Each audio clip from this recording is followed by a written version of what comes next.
नमस्कार। आप देख रहे हैं स्पेशल कवरेज न्यूज। मैं हूं शिव कुमार। मेरे साथ हैं वरिष्ठ पत्रकार आदरणीय डॉक्टर राकेश पाठक सर। सर का बहुत बहुत स्वागत, बहुत बहुत अभिनंदन। एक बड़ी खबर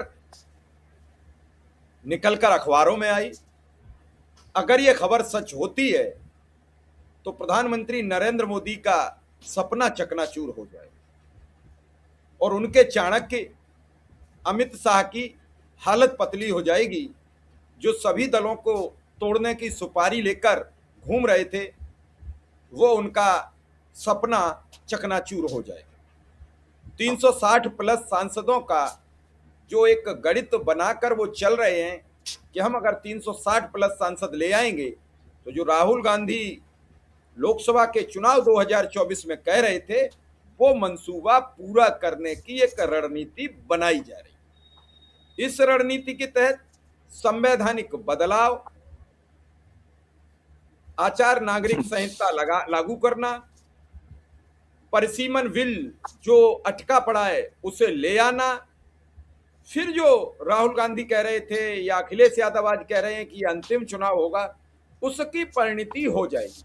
ये ठीक वैसे ही होगा जैसे चुनाव तो चाइना में भी होते हैं, चुनाव रसिया में भी होते हैं, अमेरिका इससे अछूता है। इन दोनों देशों में चुनाव होते हैं और एक वो नए जो किम जोंग साहब आए हैं, 199% 0.9 वोट पड़ गई, सिर्फ 0.01% बाकी रहे। तो ये जो परिकल्पना नई चल रही है, नई व्यवस्थाएं चल रही हैं, उसी व्यवस्था का द्योतक बन रही है भारतीय जनता पार्टी। भारतीय जनता पार्टी भी उसी मार्क्सवादी जो सोच है उसी के तहत चल रही है। ये सोच जरूर अपनी बताते हैं कि हमारी हिंदुत्व की सोच है, हमारी जागरूकता की सोच है, हमारी सबका साथ सबके विकास की सोच है। तो फिर करो आज। आज सर फिर एक लड़का पीट पीट कर मुसलमानों का मार दिया है। देखेंगे कल इनकाउंटर होगा उसका। हालांकि वो आरोपी गिरफ्तार हो गया है, वो हिंदू है अब की बार मारने वाला। पहले मारने वाला मुसलमान था जिसे मौत के घाट उतार दिया गया। हमें एनकाउंटर नहीं, उसे मौत के घाट उतारना कहते हैं। और आज जो मुस्लिम युवक पीट पीट के मारा गया गाजियाबाद में, उसका आरोपी जो गिरफ्तार हुआ वो जेल भेजा जा रहा है। तो ये जो दोहरी समस्या की नीति भारतीय जनता पार्टी खेलती है, इससे पूरा देश आहत है, पूरे देश की आत्मा दुखी है, पूरा देश परेशान है। राम मंदिर लूट लिया, टीएमसी पूरी लूट ली। आज आपने एक खबर कल की थी, एक सांसद सरेआम सड़क पर पीटी जा रही है। तो कहां आ गए हैं सर? तो ये जो खबर है सर आपके समक्ष स्क्रीन पर कि शरद पवार की एनसीपी का कांग्रेस में विलय जल्द, दिल्ली में चल रही बातचीत को लेकर पार्टी के एक नेता ने किया दावा। आज तक लिख रहा है महाराष्ट्र की सियासत में बड़ी हलचल, कांग्रेस में शरद पवार की पार्टी के विलय की बातचीत तेज। और अगर ये महाराष्ट्र में बदलाव होता है तो फिर बार बार जो रोना रोया जाता है कि कांग्रेस पर संगठन नहीं है, तो शरद पवार आज भी महाराष्ट्र के शेर के रूप में जाने जाते हैं और कांग्रेस के पास एक बड़ी ताकत उभरकर सामने आएगी। क्या है सर ये मामला? देखिए, ये मामला है अपनी अपनी पार्टी को बचाने का। जो क्षेत्रीय पार्टियां हैं जो कांग्रेस से टूटकर बनी थी या अपने स्तर पर बनी है, उनके सामने बहुत बड़ी चुनौती है कि वे खुद का अस्तित्व कैसे बचाएं। जब से बंगाल के नतीजे सामने आए हैं और नतीजों के बाद जिस तरह तृणमूल कांग्रेस को बीजेपी ने, अमित शाह ने कच्चा चबाने की कोशिश की है और चबा ही लिया है। नामलेवा सांसद बचे हैं, नामलेवा गिनती के विधायक बचे। उसे देखने के बाद जो बाकी की पार्टियां, उनकी भी नींद हराम हो गई है। उन्हें समझ में आने लगा है कि अब अगर हम अकेले तैरते रहे तो सियासत के समंदर में भारतीय जनता पार्टी नाम का जो मगरमच्छ तैर रहा है, वो इन छोटी छोटी मछलियों को निगल जाएगा। आपने बिल्कुल ठीक कहा। कल हम लोगों ने बात की थी शाम को, तृणमूल कांग्रेस की सांसद महुआ मोइत्रा के दफ्तर पर जिस तरह हमला हुआ है, इससे पहले जो तमाम उनके नेताओं पर हमले हुए हैं, उससे सब पार्टियों को यह समझ में आ गया है कि या तो कोई बड़ा खंबा पकड़ लो, कांग्रेस जैसा, वरना बीजेपी के पेट में समा जाओ। और बीजेपी के की गोद में बैठना, उसमें समा जाने का अर्थ है न केवल पार्टी खत्म हो जाना, बल्कि बड़े बड़े नेताओं का अस्तित्व भी खत्म हो जाएगा। जितने लोग पिछले सालों में बीजेपी में गए हैं, चाहे वे ज्योतिरादित्य सिंधिया हो, आरपीएन सिंह हो, नवीन जिंदल हो, जितिन प्रसाद हो, राघव चड्ढा हो, अभी अभी गए, कितने भी नाम आप गिन लीजिए, इनकी जो अपनी हैसियत, जब ये अपनी अपनी क्षेत्रीय पार्टी में थे या कांग्रेस में थे, तब जो थी और आज इनकी हैसियत क्या है, इसका अंदाजा लगा सकते हैं। अब आते हैं महाराष्ट्र पर। महाराष्ट्र से ये खबर क्यों आ रही है कि शरद पवार की शिवसेना का विलय कांग्रेस में होने वाला है। ये खबर आ ही इसलिए रही है कि अब शरद पवार हो गए बहुत उम्रदराज, ईश्वर उन्हें शतायु रखे, लेकिन राजनीति में इस उम्र में जितने वे सक्रिय हैं, आगे सक्रिय शायद न रह पाए। मोदी और अमित शाह ने जिस तरह से पार्टियों पर दांत गड़ा दिए हैं, जिस तरह से शिवसेना के सांसद अभी अभी महाराष्ट्र में गए हैं बीजेपी के साथ, एक नाथ शिंदे के खेमे के साथ, उससे शरद पवार को समझ में आने लगा है, उन्हें और उनकी सुपुत्री सुप्रिया सुले को, कि अगर अब भी कांग्रेस का साथ नहीं पकड़ा, खुद को कांग्रेस में समाहित नहीं किया, तो ये बचा खोचा वजूद भी समाप्त हो जाएगा। आधी पार्टी तो सगे भतीजे उनके ले गए थे, अजित पवार, वे दिवंगत हैं। बची खुची, जिसमें से 8 सांसद बचे हैं, कुछ विधायक बचे होंगे महाराष्ट्र में। तो अब शरद पवार के पास चारा क्या है? क्या उनमें इतना मादा है कि अगले 5-10 साल बीजेपी से लड़ सकें? क्या सुप्रिया सुले में ममता बनर्जी जैसा जज्बा है कि वे अपने दम पर अपनी एनसीपी को बचा ले जाएं बीजेपी से, और जो दूसरी शिवसेना है वहां बची हुई उससे लड़ पाए? इसलिए एक ही उपाय बचा है कि डूबती नाव को बचाना है, तो ये बड़ा जहाज जो तैर रहा है इसके साथ अपनी रस्सी बांध लो। इसके संकेत किसने दिए, उस खबर को भी समझ लेते हैं। कांग्रेस के नेता हैं, महाराष्ट्र में विपक्ष के नेता रहे, विजय वेडेट्टीवार, उन्होंने कहा है कि महाराष्ट्र में कांग्रेस और एनसीपी शरद पवार गुट का विलय हो सकता है। इसको लेकर अंतिम दौर में चर्चाएं चल रही हैं। राहुल गांधी की भी मंजूरी लगभग इसमें मिल चुकी है। शरद पवार पहले भी कहते रहे थे, कई अवसर पर उन्होंने कहा है कि क्षेत्रीय पार्टियां खत्म हो जाएंगी, वरना कांग्रेस के साथ आ जाना चाहिए। वे तो दूसरी पार्टियों के लिए भी कह रहे थे और अपनी खुद की पार्टी के लिए भी, और अब वो समय आ गया कि उनकी पार्टी का विलय हो जाए। देखना ये होगा कि ये विलय कब तक होता है। अब इसमें कई तरीके के पेंच होते हैं। जब एक पार्टी दूसरे में जाती है, तो आज जो अपने आप को पार्टी का राष्ट्रीय अध्यक्ष मानकर बैठा है, पार्टी के जो राष्ट्रीय महासचिव कहला रहे होंगे, संसद में संसदीय दल के नेता उनके अपने जो कहला रहे होंगे, उनकी हैसियत क्या रह जाएगी? कांग्रेस में आने के बाद उन्हें क्या पद मिलेंगे संगठन में? भविष्य में चुनावों के समय टिकट वितरण में उनकी क्या स्थिति रहेगी? दूसरों को टिकट दिलाने में उनकी क्या स्थिति होगी? इन सब चीजों पर विचार विमर्श चल रहा होगा, क्योंकि एक पार्टी का दूसरी पार्टी में विलय, वो भी अपनी मात्र संस्था ही है उनकी, कांग्रेस से निकली है एनसीपी। तो ये प्रक्रियाएं अभी चलेंगी। मुझे लगता है थोड़ी सी देर लग सकती है इसमें, लेकिन अगर शरद पवार को अपनी पार्टी बचाना है, सुप्रिया सुले को अपना अस्तित्व बचाना है, तो कांग्रेस का साथ लेना उनके लिए अपरिहार्य है। वरना अगले चुनाव तक, महाराष्ट्र के अगले चुनाव तक अभी तो बहुत साल हैं, अभी तो चुनाव हुआ है महाराष्ट्र का, लोकसभा चुनाव में भी अभी 2-2.5 साल हैं, 2.5 साल से ज्यादा है। तब तक पार्टी ही नहीं बचेगी। इसलिए अब देखना है कि अगले विलय के जो फॉर्मूले हैं वो कैसे तय होते हैं। फिर हम बात करेंगे कि एनसीपी बनी कैसे थी। जी सर, लोकसभा चुनाव के कुछ ही महीनों बाद महाराष्ट्र की विधानसभा का चुनाव होता है, जी। और बहुत ज्यादा अंतर नहीं रहता, 3-4 महीने का अंतर था जो बढ़ाते बढ़ाते 6-7 महीने कर दिया गया है। क्योंकि चुनाव हरियाणा का और महाराष्ट्र का साथ साथ होता था, और पिछली बार से हरियाणा अलग कर दिया गया, महाराष्ट्र अलग कर दिया। अलग कर दिया। ऐसे ही गुजरात और हिमाचल का चुनाव साथ साथ होता था, गुजरात और हिमाचल का चुनाव भी अलग अलग हो गया धीरे धीरे, क्योंकि बीजेपी देखती है अब हम कहाँ सत्ता में आ रहे हैं, पहले उस राज्य का चुनाव कराती है, और अगर उसे लगता है वहां गड़बड़ी होगी तो वो परिणाम घोषणा में भी 1.5-2 महीने लग जाते हैं। ऐसा किसी राज्य में होता नहीं है भाई।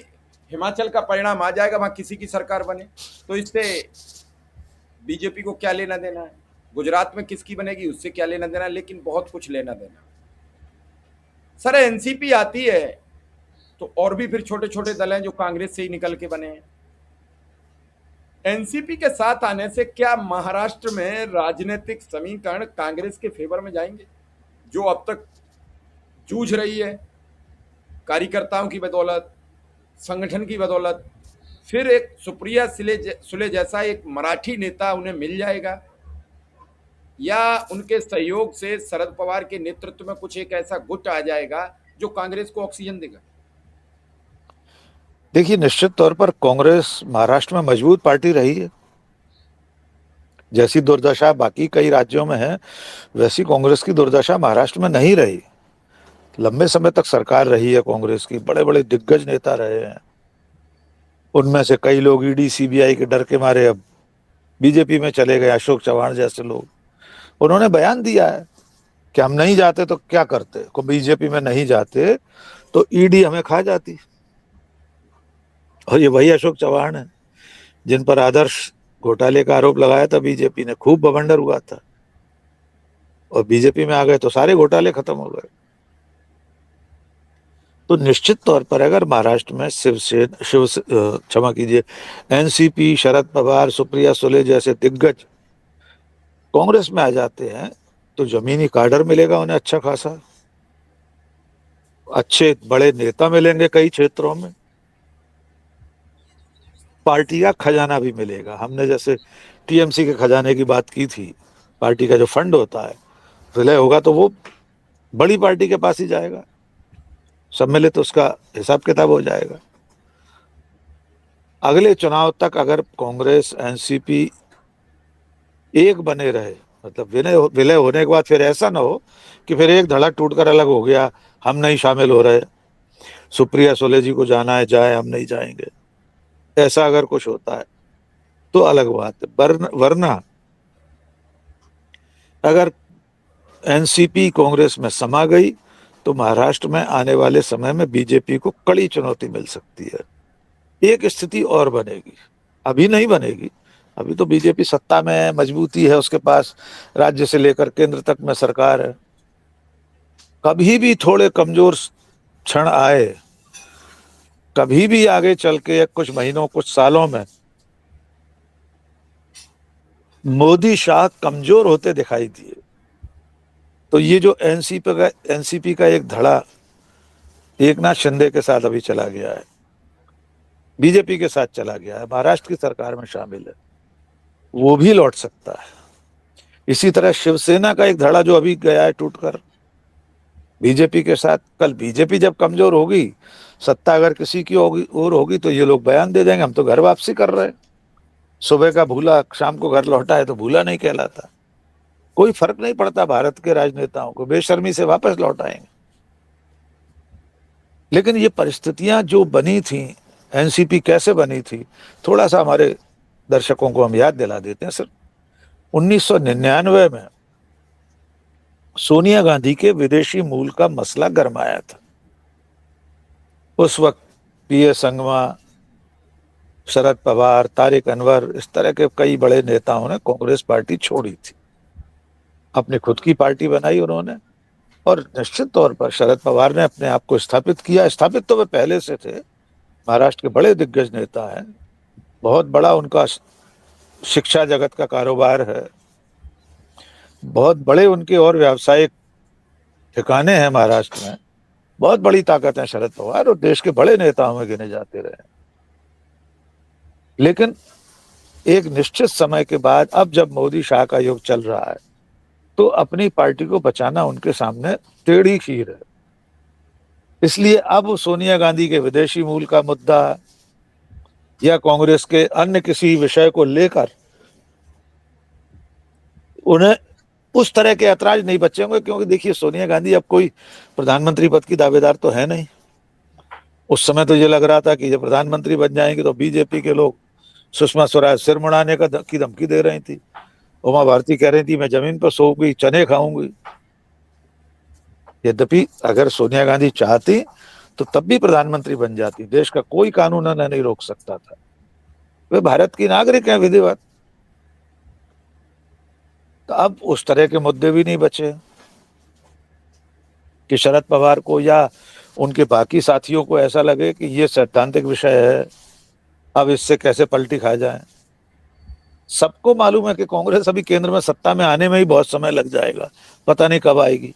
आएगी भी तो सोनिया गांधी प्रधानमंत्री नहीं बनेंगी। जब बन सकती थी तब नहीं बनी, तो अब क्या बनेंगे। तो अब इंतजार करना चाहिए कि शरद पवार अपनी पार्टी को बचाने के लिए, अपना अस्तित्व बचाने के लिए कब कांग्रेस की गोद में जाकर बैठते हैं, कांग्रेस में विलय करते हैं। जी सर, 8 सांसद बढ़ जाएंगे, राहुल के सांसद फिर 108 हो जाएंगे, और एक पार्टी जो तोड़फोड़ के लिए रोज अग्रसारित होती है वो अग्रसारित खत्म हो जाएगी। बीजेपी रोज सबको धमकाने की जुगाड़ में रहती है, वो समस्या खत्म हो जाएगी। 543 में से अगर हम 108 निकाल दें तो सांसद बचेंगे फिर 435, और 435 में से 37 हैं समाजवादी पार्टी के जो अभी तक नहीं टूटे हैं, तो रह गए 398, और 398 में से अभी भी 9 सांसद ममता बनर्जी के पास हैं, तो रह गए 389, और 389 में से डीएमके है, नहीं 2-3 अभी उद्धव ठाकरे के पास भी हैं, डीएमके के पास भी है 385, और डीएमके के पास 20 से ज्यादा सांसद हैं, 29 सांसद हैं। 29 अगर निकाल दो 85 में से तो फिर आ गए ये 354, और 354 के बाद और भी छोटे छोटे दल रह जाएंगे, अभी एक एक दो दल वाले, एक वाले हनुमान बेनीवाल जैसे पप्पू यादव हैं, कई हैं। तो ये 330-40 पे ही सिमट जाएंगे आके। तो इनका जो संविधान संशोधन, आरक्षण समाप्त या बचाएंगे क्या करेंगे, क्योंकि आपने देखा कल ही बंगाल में आरक्षण खत्म किया गया है पिछड़ों का। तो संविधान में और भी बड़े संशोधन करने के कुछ तैयारियां हैं, कुछ अंदाज आपका? देखिए सबसे बड़ा तो उनका जो लक्ष्य है वो एक तो है समान नागरिक संहिता यूसीसी, दूसरा है परिसीमन, और तीसरा है एक राष्ट्र एक चुनाव। इन सब के बाद जो जो अंतिम लक्ष्य है हिंदू राष्ट्र की उद्घोषणा, वहां तक पहुंचने के यही 3 चरण। ये संशोधन अगर उन्होंने कर लिए तो फिर आगे की राह में भी उन्हें कोई रोकने वाला नहीं होगा। इसीलिए ऑपरेशन लोटस और पता नहीं किस किस नाम से अमित शाह के ऑपरेशन चलते रहते हैं। संख्या बल अगर इस तरह रोक दिया गया, राहुल गांधी के पास 108 सांसद हो गए, तो स्वाभाविक तौर पर कांग्रेस एक बड़ी ताकत बन जाएगी। बड़ी तो अब भी है, 100 के करीब 99 सांसद हैं उनके, पप्पू यादव को जोड़ दें तो 100 सांसद। तो एनसीपी के विलय के बाद 2 बातें होंगी। एक तो राजनीतिक संदेश बीजेपी को जाएगा, आम लोगों को जाएगा, राजनीतिक कार्यकर्ताओं को जाएगा कि अमित शाह और नरेंद्र मोदी की तमाम मनमर्जियों के बावजूद, एजेंसियों की पूरी ताकत झोंकने के बावजूद, आज भी देश में कुछ क्षेत्रीय दल ऐसे हैं जो बीजेपी के साथ जाने को तैयार नहीं है। ये संदेश बहुत बड़ा होगा, और उसी के साथ साथ ये भी रहेगा कि मोदी शाह जो संविधान संशोधन करना चाहते हैं वो नहीं कर पाएंगे। बौखलाहट ही उनकी इसी बात के लिए है, वरना सरकार तो चली रही है ना आराम से। सरकार पर कोई संकट नहीं है जब तक तेलुगु देशम और नीतीश कुमार समर्थन दिए हुए हैं। कहाँ संकट आ रहा है? सरकार सामान्य विधेयक वगैरह तो पारित हो ही जाते हैं, संविधान संशोधन नहीं आप करा पाते हैं। उसके लिए जो आंकड़ा चाहिए वो वैसे भी आप प्राप्त कर पा रहे हैं। कांग्रेस बड़ी रोड़ा है ही उनके रास्ते का। तो इस वक्त जितनी कोशिश अमित शाह और नरेंद्र मोदी दूसरी पार्टियों को तोड़ने की कर रहे हैं, उसी को देखते हुए बाकी क्षेत्रीय दलों को सचेत होने की जरूरत है। चलते चलते हम एक आध दो और छोटी पार्टियों का जिक्र कर लेते हैं जी। जो उनके साथ हैं और जो उनके साथ नहीं है। साथ वाले तो नीतीश कुमार हैं, जनता दल यूनाइटेड। आप देखेंगे कि आज की ही तारीख में उस पार्टी का कोई वजूद नहीं बचा। देखा जाए तो नीतीश कुमार का खुद का कोई अस्तित्व नहीं बचा। उनके सुपुत्र किस हालत में ये भी हम जानते हैं। तो एक पार्टी वो इतिहास के कूड़ेदान में जाने के लिए आतुर बैठी है, एकदम पॉइंट पर बैठी, विसिल बजी और कूदे कुएं में जाकर खत्म। बाकी के कई ऐसे दल हैं, जैसे वाईएसआर की पार्टी है, वाईएसआर कांग्रेस आंध्र प्रदेश में। उन्हें अगर खुद को बचाना है, उन्हें सोचना पड़ेगा क्या करना चाहिए। एक वो है चंद्रशेखर राव, उनकी अपनी पार्टी है, पता नहीं है कहाँ है आजकल वे। बीजू जनता दल है, समाप्त होने के कगार पर है। शिरोमणि अकाली दल है। पंजाब के चुनाव में पता लग जाएगा कि बीजेपी का साथ लेने या उसका साथ देने पर जनता आपके साथ क्या सलूक करने वाली है। ये वे क्षेत्रीय दल हैं जिन्हें खुद को बचाना है। इसमें हम समाजवादी पार्टी को अलग इसलिए रख रहे हैं, डीएमके को भी अलग रख रहे हैं, क्योंकि उनके पास अब भी बड़े नेता हैं। उनके करिश्माई नेता जो हैं, अखिलेश यादव हों और उधर स्टालिन हों, उन्होंने अपनी पार्टियां बचाकर रखी हैं। संख्या बल भी उनके पास ज्यादा है, इसलिए वे आसानी से टूटने वाली नहीं है। यूपी में हम लोग कितने बार डिस्कशन कर चुके, कितनी बार संघ और बीजेपी के लोग, भोंपू मीडिया के लोग खबरें फैलाते हैं कि समाजवादी पार्टी के 10 सांसद हमारे संपर्क में है। कोई कह देता है 6, कोई कह देता है 15 सांसद हैं संपर्क। अब तक तो एक भी सांसद छोड़कर नहीं गया। तो जो छोड़कर नहीं गए हैं उन्हें बचाना, जो छोड़कर चले गए हैं उन्हें इसकी सजा दिलवाना लोकतांत्रिक तरीके से, जनता के तरीके से, अब इन क्षेत्रीय पार्टियों की जिम्मेदारी है। जैसा कि उद्धव ठाकरे ने कहा है, वे दल बदल करने वाले, उनका साथ छोड़ने वालों के विधानसभा क्षेत्रों में जाने वाले हैं, संसदीय क्षेत्रों में जाने वाले हैं। फिर देखना होगा वहां कैसे नजारे खड़े होते हैं। यही एकमात्र उपाय है, इस तरह के दल बदलुओं को उनके अपने क्षेत्र में जाकर आईना दिखाना चाहिए। धरना करें, प्रदर्शन करें, लाउड स्पीकर लगाकर अनाउंसमेंट करें, तब ही इस तरह के दल बदल पर रोक लगेगी। और टीएमसी क्षमा की नेशनलिस्ट कांग्रेस पार्टी अगर कांग्रेस में समा जाती है तो इसका अच्छा संदेश भी बाकी क्षेत्रीय दलों को जाएगा। जी शिव कुमार। चलिए सर, आपने बड़ा डिटेल में जो ये छोटी छोटी पार्टियों का समायोजन और कैसे सब आपने समझा दिया, बड़े डिटेल में। आपका बहुत बहुत आभार, बहुत बहुत धन्यवाद।